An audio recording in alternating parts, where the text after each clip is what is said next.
नमस्कारः, सुप्रभातम्। अद्यतनी वार्ताः। दामोदरस्य निधने राष्ट्रपतेः शोकः। अद्य प्रातः बिजुजनतादलस्य वरिष्ठः दामोदर राउतस्य निधनम् अभवत्। राष्ट्रपति द्रौपदी मुर्मू शोकः प्रकाशत् अकरोत्। राष्ट्रपति सामाजिक गणमाध्यमेषु एक्स मध्ये पोस्ट कृत्वा स्वस्य दुःखं प्रकटितवती। द्रौपदी मुर्मू लिखति यत् दामोदर राउतः अनेकेषु महत्वपूर्णेषु विभागेषु मन्त्रिपदं धारयति स्म, तथापि ओडिशानगरस्य प्रगतेः कृते तस्य योगदानं सदा स्मर्यते।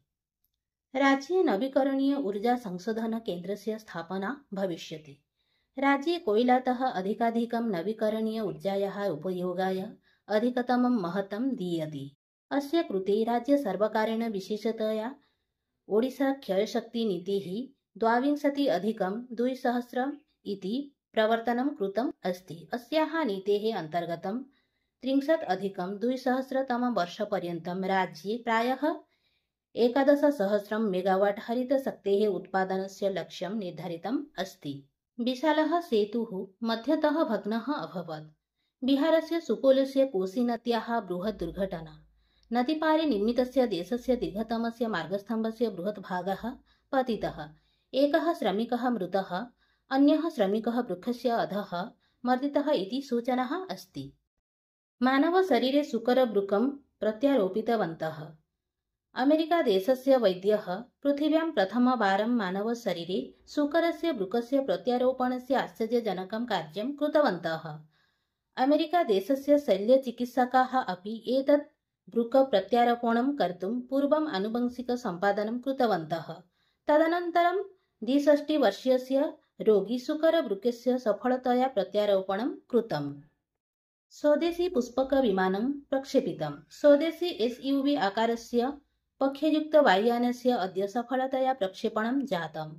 अद्य प्रातः कर्णाटकस्य धावनमार्गे अवतरत्। देशस्य पुनः उपयोगयोग्यनक्षत्रे एषः प्रमुखः अभवत्। परीक्षणस्य भागरूपेण वायुसेनायाः हेलिकाप्टर् यानात् एतत् यानं प्रक्षेपितम्।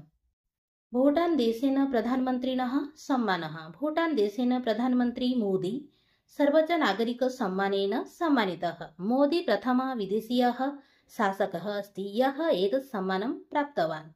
प्रधानमन्त्री मोदी उक्तवान् एतत् भारतस्य 40+100 कोटिजनानां कृते समर्पितम् अस्ति। भूटान देशस्य राजा प्रधानमन्त्रिणः सम्मानं कृतवान्। चिकित्सालये वैद्यः रोगीं ताडितवान्। उत्तरप्रदेशस्य महवा जिल्ला चिकित्सालयात् दुर्लभा घटना आगच्छति। अभियोगकारी आकाशस्य मतानुसारं महवा जिल्लायाः मुख्यचिकित्सालयम् आकाशः चिकित्सानिमित्तम् अगच्छत्। तत्र वैद्यः रोगीं निरीक्षणं कृत्वा अधिकमूल्यस्य औषधं लिखितवान्, परन्तु अधिकमूल्यस्य औषधं क्रेतुं कारणात् वैद्यः रोगीं ताडितवान्।